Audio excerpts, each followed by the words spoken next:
Hoje, você vai aprender a história da Bíblia completa. Você vai compreender todo o Antigo Testamento e também o Novo Testamento, de Adão no Jardim do Éden até a morte dos discípulos de Jesus. Sem dúvida, quando você terminar de assistir esse vídeo, você não será mais o mesmo. Você vai amar ainda mais a Palavra de Deus. Claro, isso só vai acontecer se você abrir seu coração para a Palavra de Deus.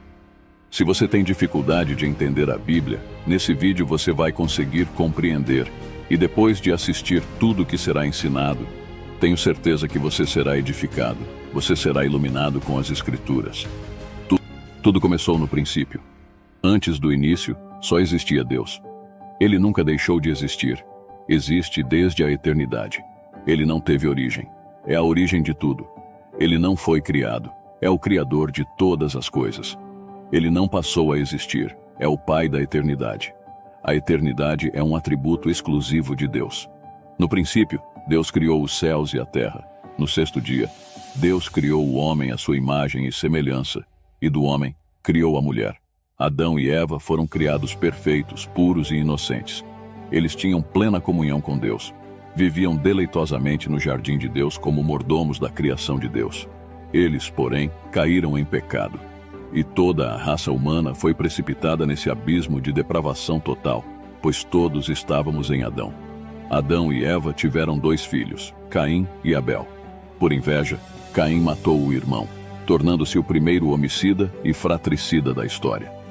Mais tarde, Adão e Eva tiveram outro filho, Sete. Dele começou a surgir uma descendência santa que se voltou para Deus. Não tardou, porém, que a terra se enchesse de maldade e violência. Deus, então, resolveu eliminar da face da terra o homem que ele havia criado. Mas havia um justo, Noé. Por isso, Deus derramou o juízo por meio do dilúvio, salvando Noé, sua mulher e seus 3 filhos, Sem, Cam e Jafé, com suas respectivas esposas, em uma arca construída por eles. Por meio dos filhos de Noé, Deus recomeçou o povoamento da terra, dando início aos diversos povos. Sem torna-se o pai das nações semitas, Cam torna-se o progenitor das nações africanas e asiáticas, e Jafé, o tronco das nações europeias. Mais tarde, Deus escolhe uma família para formar o povo que seria o instrumento para trazer ao mundo o Messias prometido.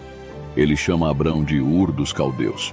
Este deixa sua terra e sua parentela e torna-se um peregrino da fé, levantando altares a Deus por onde passava. Seguiu com Abrão seu sobrinho Ló, que veio a ser pai de 2 nações, os Amonitas e os Moabitas. Quando Abraão saiu de Harã, tinha 75 anos. Deus prometeu que ele teria um filho, o filho da promessa, e seria pai de numerosa nação. E nele seriam benditas todas as famílias da terra. Abrão esperou 11 anos sem que a palavra de Deus se cumprisse. Então Sara, sua mulher, deixando de crer na promessa divina, entregou sua serva Hagar para coabitar com Abrão. Nasceu assim Ismael, que veio a ser pai de numerosa nação, o povo árabe, inimigo histórico do povo de Israel. Quando Abrão estava com 99 anos, Deus lhe apareceu e ordenou-lhe sair de sua cabana e contar as estrelas do céu. Então lhe disse que sua descendência seria tão numerosa quanto as estrelas do céu e a areia do mar, mas também que sua posteridade seria escrava por um período de 430 anos. Deus muda o nome de Abrão, grande pai, para Abraão, pai de numerosa nação, quando o filho da promessa ainda não havia nascido. Estava Abraão com 100 anos, e sua mulher, Sara, com 90 anos, quando Isaque nasceu. Isaque casou-se com Rebeca, que era estéril. Depois de 20 anos de casados, Rebeca foi curada, e nasceram-lhes 2 filhos gêmeos, Esaú e Jacó. Esaú tornou-se pai dos Edomitas, e Jacó, que na sua conversão recebeu o nome de Israel, tornou-se pai dos israelitas. Jacó teve 12 filhos e uma filha. Por meio de José, o penúltimo filho, a família de Jacó mudou-se para o Egito com 70 pessoas. Lá habitaram a terra de Gósen, região fértil. Essas 70 pessoas se multiplicaram de forma espantosa. Depois de 400 anos no Egito, saem de lá, sob a liderança de Moisés, com 600.000 homens, fora mulheres e crianças, ou seja, cerca de 2 milhões de pessoas. A peregrinação pelo deserto rumo à Terra Prometida, que deveria ser feita em 3 meses, leva 40 anos por causa da incredulidade do povo. Dos 12 espias que foram conhecer a Terra Prometida, 10 voltam com um relatório pessimista e insuflam e amotinam o povo contra Deus e Moisés. Diante dos gigantes daquelas terras, sentiram-se gafanhotos e apequenaram-se, duvidando do poder de Deus. Então Deus os castigou severamente, condenando todo aquele povo a perecer no deserto, permitindo que apenas Josué e Calebe, os espias crentes, entrassem na Terra Prometida. O povo de Israel andou em círculos no deserto durante 40 anos, 1 ano para cada dia em que espiou a terra. O deserto torna-se o maior cemitério do mundo, onde perece toda aquela geração que saiu do Egito, exceto os 2 homens que ousaram confiar em Deus a despeito dos gigantes. Após os 40 anos de peregrinação, temos 7 anos de conquista da terra sob a liderança de Josué, mas ainda muita terra restou para ser conquistada. Josué, servo de Moisés, introduziu o povo na terra prometida por um chamado de Deus e por uma capacitação extraordinária. Após a morte de Josué, inicia-se uma longa fase de 330 anos de governo teocrático, chamada de período dos juízes. Foi um tempo de grande instabilidade espiritual e de altos e baixos na vida de Israel. No tempo dos juízes, o povo fazia o que dava no coração. Por causa da dureza do coração do povo de Israel, este foi oprimido por muitos inimigos. Nesse tempo, Deus levantou líderes de grande envergadura, como Gideão, Jefté, Sansão e Samuel. Depois desse longo período, veio uma nova fase, a monarquia. O povo de Israel, olhando para as nações vizinhas, pediu um rei. O povo não queria mais que Deus governasse sobre ele. Samuel, o último juiz, unge então Saul como rei sobre Israel. Saul governa por 40 anos. Começa bem e termina mal. Abre as cortinas do seu governo com humildade, mas depois rende-se à soberba, à crueldade e, finalmente, à rebeldia e à apostasia. Depois dele, Davi reina em seu lugar também por 40 anos, transferindo a capital de Israel de Hebrom para Jerusalém. Seu governo é bem sucedido. Davi fortaleceu seu reino e tomou-se o mais destacado rei de Israel. Ajuntou fortunas, conquistou terras, venceu exércitos, andou com Deus. Foi um homem segundo o coração de Deus. Mesmo pecando gravemente contra Deus, contra sua família e contra o seu povo, arrependeu-se e foi perdoado por Deus. De sua linhagem veio o Messias. Após sua morte, Salomão, seu filho, reina em seu lugar por 40 anos. Pediu a Deus sabedoria, e Deus lhe deu sabedoria e riquezas. Tornou-se um homem notório em seu tempo.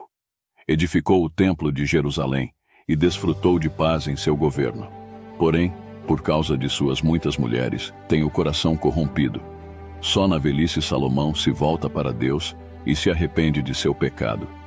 Assim, tivemos 120 anos de reino unido. Saul caiu nas malhas da feitiçaria, Davi no laço do adultério e Salomão nas garras da idolatria. Deus atendeu ao desejo do coração do povo, dando-lhe reis, mas o povo teve de sofrer as consequências dessa insensata escolha. Após a morte de Salomão, o reino foi dividido porque seu filho Roboão recusou-se a levar em conta o clamor do povo para aliviar os impostos abusivos. A pompa, o fausto e o luxo do governo salomônico eram sustentados pelos braços dos trabalhadores. Eles, estrangulados por impostos escorchantes, aproveitaram a transição de governo para reivindicar as mudanças. Como não lograram êxito, não puderam caminhar com o novo rei. Assim, 10 das 12 tribos conspiraram contra Roboão e seguiram um novo líder, Jeroboão I, formando o Reino do Norte, cuja capital veio a ser Samaria. O Reino do Norte durou 209 anos. Esse reino teve 19 reis, oriundos de 8 diferentes dinastias. Nenhum desses reis foi piedoso. Todos se desviaram de Deus e seguiram os caminhos de Jeroboão I. Este rei resolveu usar a religião por interesses políticos. Temendo que seus súditos buscassem Jerusalém para adorar no templo e fossem assim atraídos politicamente pelos reis de Judá, Jeroboão I resolveu construir templos no Reino do Norte, em Betei, Gilgal e Berseba. Neles colocou um bezerro de ouro e induziu o povo a adorá-lo como se fosse o próprio Deus. Todos os 19 reis do Reino do Norte andaram por esse caminho. Todos foram ímpios e perversos. Nenhum buscou a Deus. O Senhor levantou nesse tempo alguns profetas para denunciar o pecado dos reis, da nação e dos profetas da conveniência, assim como dos sacerdotes subornados por dinheiro. Deus levantou nesse tempo os profetas Amos, Oséias e Miqueias. Eles corajosamente confrontaram os desvios da nação, desde o palácio às choupanas, desde os templos rivais ao comércio, desde as ruas aos campos. Eles denunciaram a corrupção política e ergueram a voz contra a religião prostituída. Lançaram o libelo acusatório de Deus contra os poderes executivo, legislativo e judiciário que se haviam corrompido. Denunciaram a injustiça social e a opressão econômica. Convocaram o povo ao arrependimento, mas suas mensagens caíram em ouvidos surdos. No reinado de Acabe, por intermédio de sua mulher Jezabel, foi disseminada em Israel a perniciosa crença em Baal, o deus cananeu da prosperidade. Nesse tempo, Deus levantou o profeta Elias para desmascarar essa divindade pagã e deitar por terra a credibilidade do ídolo abominável. Ainda nesse reino, Deus chamou Eliseu para substituir Elias e realizar um ministério prodigioso. Mas, como Israel não quis ouvir a voz de Deus, o Senhor usou a linguagem da vara e trouxe a Assíria contra a nação de Israel. A Assíria foi a vara da ira de Deus contra Israel. Era um império expansionista, guerreiro e sanguinário. Sempre que dominava um povo, praticava barbáries e atrocidades contra os dominados. Normalmente, ao entrar numa cidade ou vila, deixava os corpos mutilados, empilhando cabeças à porta das cidades conquistadas, expondo as pessoas à mais amarga ignomínia. Após levar o povo do norte para o cativeiro, o rei Sargão II enviou à terra de Israel um misto de outros povos, formando ali uma grande mistura de raças. Ele sabia que a miscigenação racial enfraqueceria o potencial de resistência de um povo. Assim, com aquela mistura racial, formou-se em Israel um povo híbrido, chamado samaritano, que veio a constituir-se num inimigo figadal do povo de Judá. O Reino do Sul, composto pelas tribos de Benjamim e Judá, teve 20 reis, sendo que vários foram piedosos, como Asa, Josafá, Ezequias, Jotão, Uzias, Joás e Josias. Sempre que um rei piedoso subia ao trono, a nação prosperava e crescia econômica, moral, social e espiritualmente. No Reino do Sul, para cumprir a profecia de que o Messias viria da casa de Davi, governou apenas uma única dinastia. Para falar ao povo de Judá, Deus levantou vários profetas, como Isaías, Miqueias, Joel, Sofonias e Jeremias. A nação também se corrompeu profundamente, não dando ouvidos à voz de Deus. Então, de igual forma, Deus os disciplinou e enviou o exército babilônico, entregando-os nas mãos de seus inimigos. O povo de Judá foi levado ao cativeiro babilônico. O Reino do Sul, chamado Judá, durou 345 anos. Depois de 2 investidas, Nabucodonosor invadiu Jerusalém, destruiu seu glorioso templo e levou o povo para o cativeiro, deixando a cidade sob tremendo opróbrio. O povo ficou no cativeiro durante 70 anos, conforme profecia dada por Deus ao profeta Jeremias. No período do cativeiro, Deus levantou os profetas Jeremias, Ezequiel e Daniel. Nesse período, o povo foi purificado da idolatria e surgiram as sinagogas.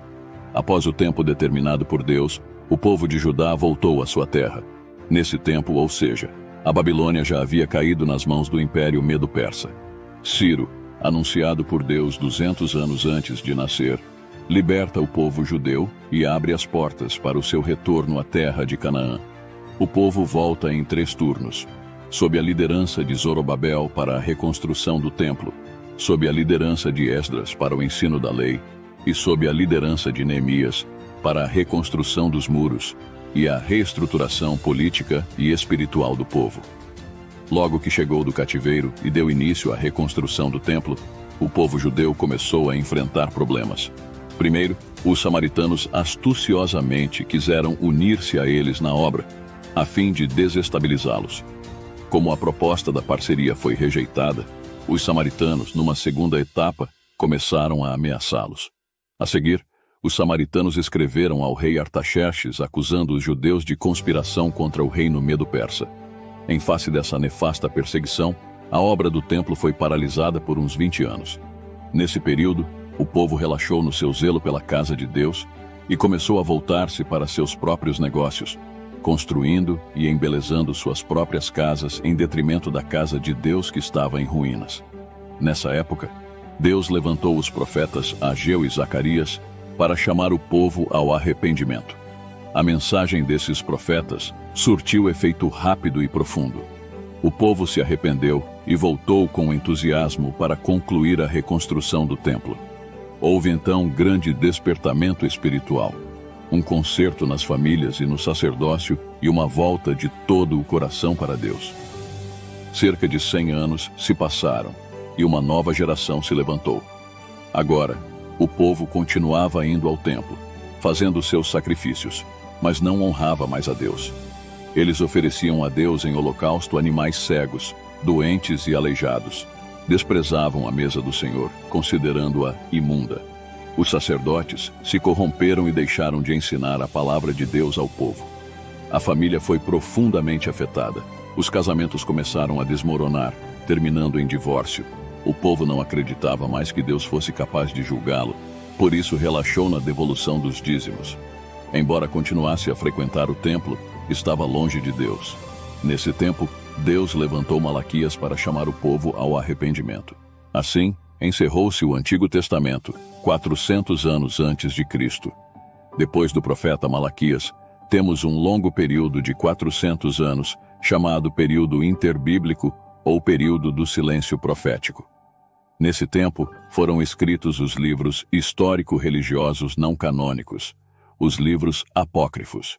Também foi traduzido o Antigo Testamento do hebraico para o grego, dando à luz a famosa versão denominada Septuaginta. O Império Medo-Persa caiu nas mãos do Império Grego. Alexandre, o Grande, depois de conquistar nações e reinos, morreu precocemente aos 33 anos de idade, chorando por não ter mais terras para conquistar. Ele expandiu poderosamente seu império, disseminando a cultura helênica e a língua grega, tão útil mais tarde para a divulgação rápida e sem fronteiras do Evangelho. Com a morte de Alexandre, o reino caiu nas mãos de 4 generais, importando-nos aqui ressaltar o domínio dos Ptolomeus, egípcios, e dos Seleucidas, sírios, que estiveram sempre em conflito. Israel foi ora dominado por um, ora por outro. Nessa época, Antíoco Epifânio ultrajou os judeus sacrificando um suíno no altar do templo em Jerusalém, o que era uma abominação para eles. Esse fato deu início à Guerra dos Macabeus, vencida por Judas Macabeu depois de muito sangue derramado. Mais tarde, no ano 63 a.C., Pompeu conquistou Jerusalém e os romanos passaram a dominar Israel. Antípater, da família Edomita, foi nomeado rei em Israel. Depois de sua morte, seu filho Herodes, o Grande, reinou em seu lugar. Herodes, o Grande, foi um grande administrador. Ele ampliou e embelezou o templo de Jerusalém. Construiu o porto de Cesareia, abrindo caminho para o comércio internacional e facilitando as viagens dos missionários para o mundo. Construiu a fortaleza de Massada e muitos palácios e fortalezas. Porém, Herodes era um homem inseguro e violento. O medo de perder o trono o atormentou durante toda a sua vida. Casou-se 10 vezes. Teve muitos filhos. Quando se casou com Mariana, mulher da nobreza, mandou matar todos os nobres de sua família, com medo de perder o seu trono.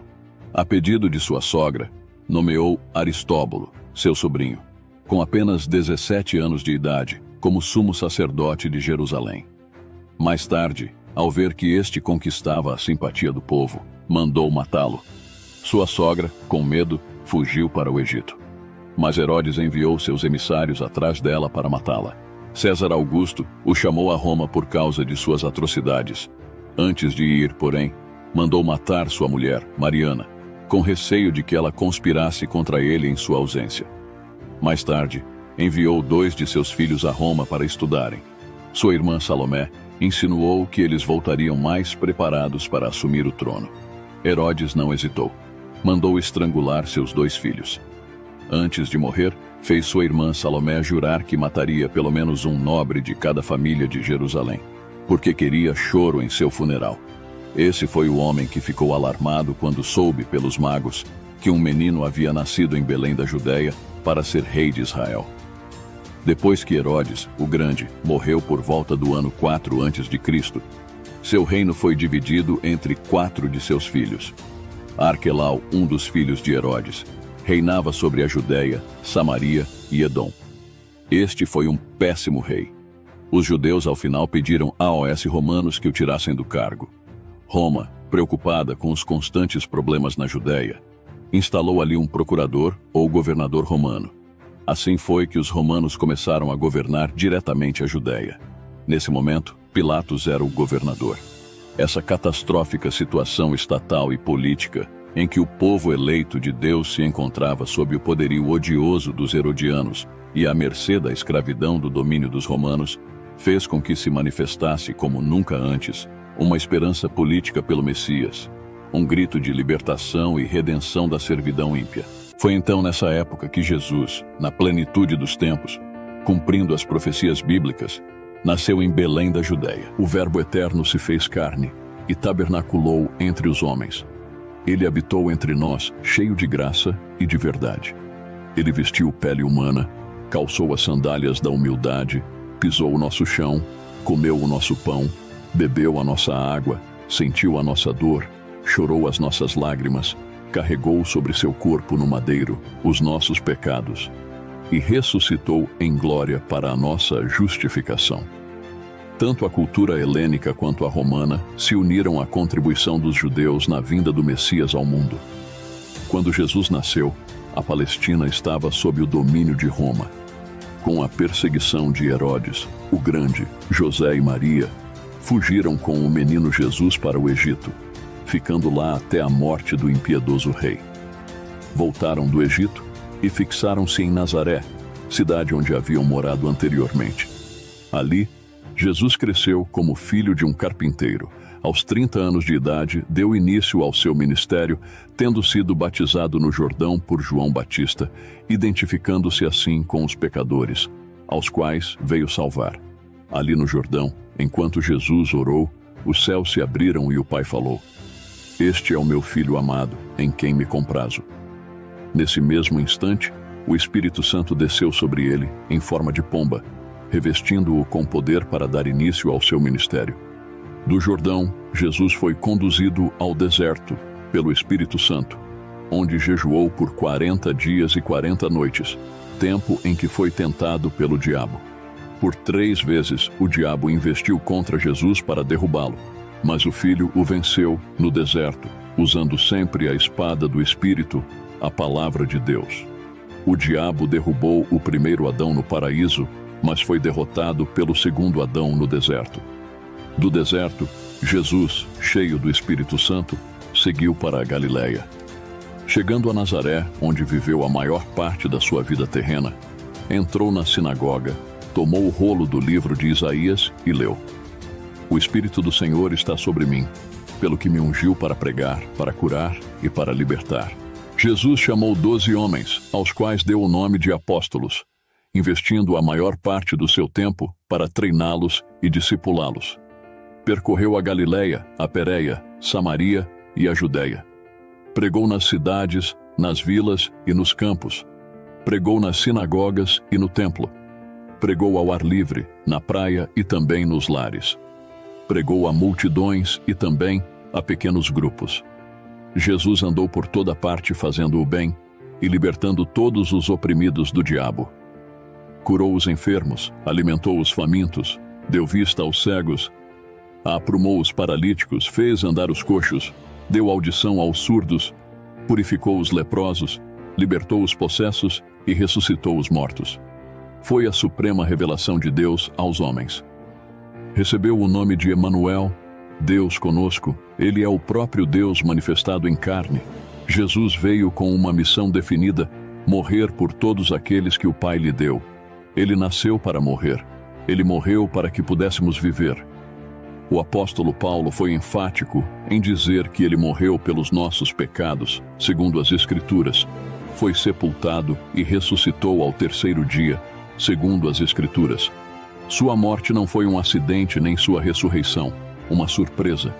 O diabo usou diversos artifícios para demovê-lo da cruz, mas Jesus marchou para ela como um rei caminha para a coroação. Na cruz, Jesus esmagou a cabeça da serpente e triunfou sobre os principados e potestades, expondo-os ao desprezo.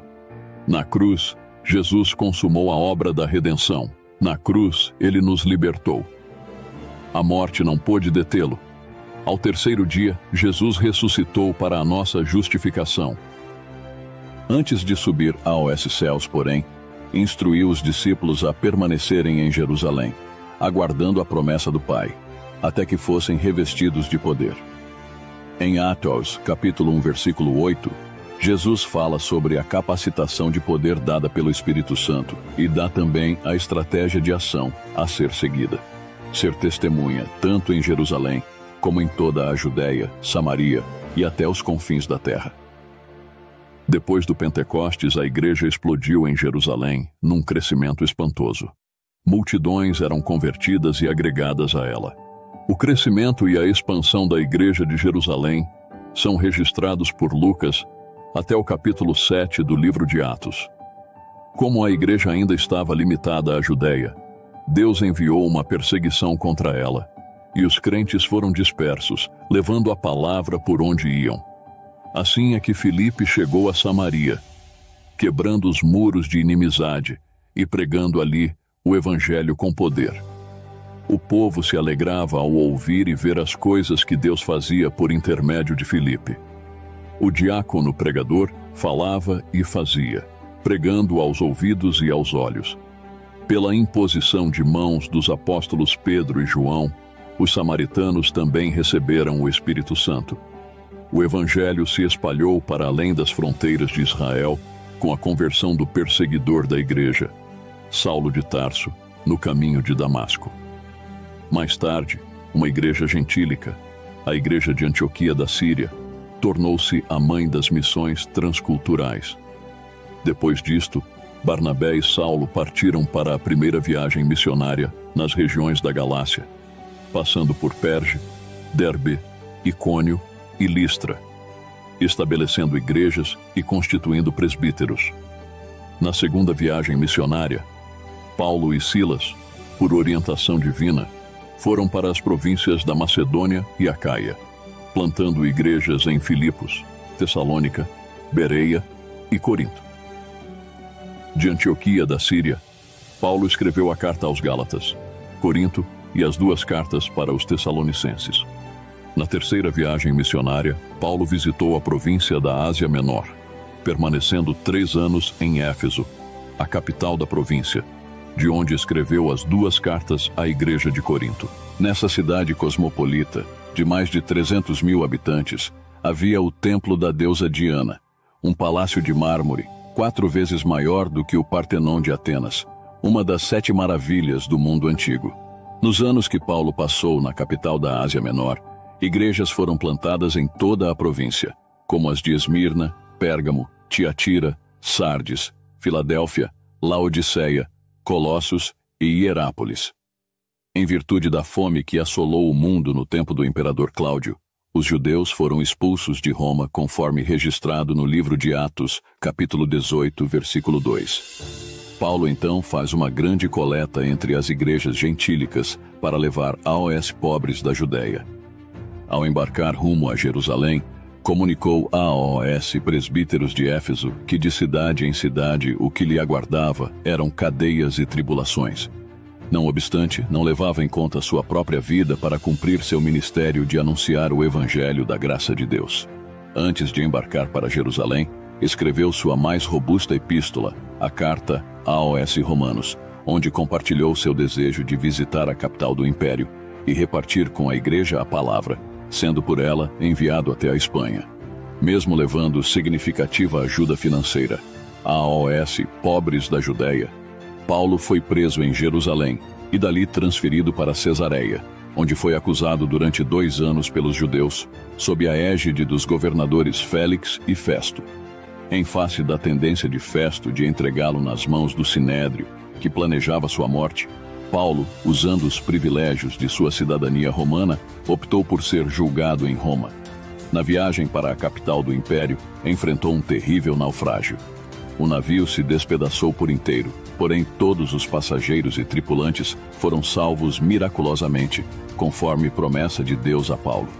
Na ilha de Malta, onde chegaram, uma víbora picou a mão de Paulo, mas Deus neutralizou o veneno letal da cobra e ainda usou seu servo para curar todos os enfermos da ilha. Assim, os malteses enviaram Paulo a Roma com todas as suas necessidades supridas. Ali permaneceu preso durante 2 anos, em uma casa alugada. Dali, Paulo evangelizou a guarda pretoriana, estimulou os crentes a trabalhar e escreveu cartas para Efésios, para Filipenses, Colossenses e para Filemão. Após esse período, Paulo foi liberado da prisão e então escreveu a primeira carta a Timóteo e a carta a Tito. Mas, a partir do ano 64, a perseguição à igreja, em vez de ser religiosa, passou a ser política. E Paulo retornou à prisão, sendo encerrado numa masmorra, um porão subterrâneo, escuro, úmido e insalubre. No dia 17 de julho do ano 64, a cidade de Roma, com mais de 1 milhão de pessoas, foi incendiada. Nero, o imperador, vestido de ator, subiu para o alto da Torre de Mecenas, de onde assistiu ao espetáculo horrendo das chamas devorando a cidade. Foram 7 noites e 6 dias de incêndio. Quando as chamas apagaram, 70% da cidade estava destruída. Dos 14 bairros de Roma, 10 deles foram devastados pelas chamas. Os 4 bairros restantes, densamente povoados por judeus e cristãos, deram a Nero um álibi para colocar a culpa do incêndio de Roma nos cristãos. Começa então uma brutal perseguição à igreja. Faltou madeira para fazer cruz, tamanha a quantidade de crentes crucificados. Os crentes eram amarrados em postes, cobertos de piche e queimados vivos, para iluminar as noites de Roma. Foi um verdadeiro massacre. Dessa segunda prisão, Paulo escreveu a sua última epístola, a segunda carta a Timóteo. Nela relatou a chegada do seu próprio martírio e a gloriosa esperança de tomar posse da coroa da justiça. Assim, por volta do ano 67, o veterano apóstolo foi degolado, deixando, porém, para as gerações pósteras, um bendito legado. O Novo Testamento foi escrito num período de 50 anos. Temos 4 livros biográficos, os 4 evangelhos, e 3 são sinópticos, quer dizer, vistos por uma mesma perspectiva. Mateus, Marcos e Lucas. A ênfase de Mateus é apresentar Jesus como o Rei dos Judeus. Escrito para os judeus, tem o maior volume de citações do Antigo Testamento. É o mais judaico dos evangelhos. A ênfase de Marcos é apresentar Jesus como servo. Escrito para os romanos, é o evangelho que se concentra nas obras de Jesus, mais do que nos seus ensinos. O evangelho de Lucas enfatiza Jesus como Filho do Homem. Escrito para os gregos, por um médico gentio, historiador e viajante, tem como propósito apresentar o retrato de Jesus como o homem perfeito. Por isso, Lucas é o evangelista que mais fala da vida de oração de Jesus e do seu ministério realizado no poder do Espírito Santo. João, já no final do 1º século, para refutar o gnosticismo, uma perniciosa heresia que negava a divindade de Cristo, com uma abordagem diferente dos demais, prova que Jesus é verdadeiramente Deus e verdadeiramente homem. João selecionou 7 milagres operados por Jesus e 7 declarações "Eu sou", provando que ele tem os mesmos atributos de Deus e realiza as mesmas obras dele. Temos no Novo Testamento, ainda, um livro histórico, o livro de Atos, que narra os fatos relacionados à igreja primitiva, desde o seu nascimento até sua expansão à cidade de Roma. 3 igrejas lideraram esse avanço: Jerusalém, Antioquia e Éfeso. 4 províncias do Império foram alcançadas: Galácia, Macedônia, Acaia e Ásia Menor. O livro de Atos não tem conclusão, pois a história da igreja continua. Nós somos herdeiros e continuadores da igreja que nasceu no Pentecostes.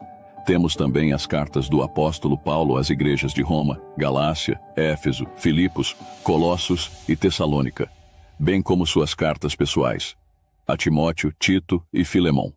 Temos, outro sim, uma carta enviada a AOS judeus que estavam sendo tentados por causa da perseguição a retroceder na fé, que é a carta AOS Hebreus, de autor desconhecido.